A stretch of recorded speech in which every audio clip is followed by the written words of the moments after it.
Nor can you win one by disregarding your basic electorate on questions like who gets to be a part of our shared society. And of all the pressing challenges that the nations represented here face, I believe there is nothing more urgent than mass migration. The number of immigrants who entered the EU from non-EU countries doubled between 2021 and 2022 alone, and of course it's gotten much higher since.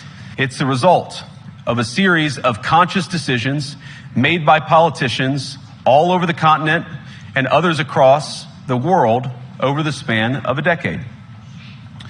We saw the horrors wrought by these decisions yesterday in this very city. And of course, I can't bring it up again without thinking about the terrible victims who had a beautiful winter day in Munich ruined. Our thoughts and prayers are with them and will remain with them.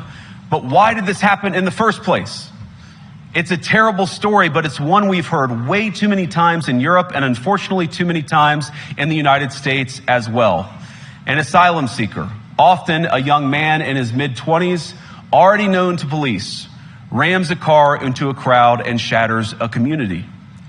How many times must we suffer these appalling setbacks before we change course and take our shared civilization in a new direction? No voter on this continent went to the ballot box to open the floodgates to millions of unvetted immigrants.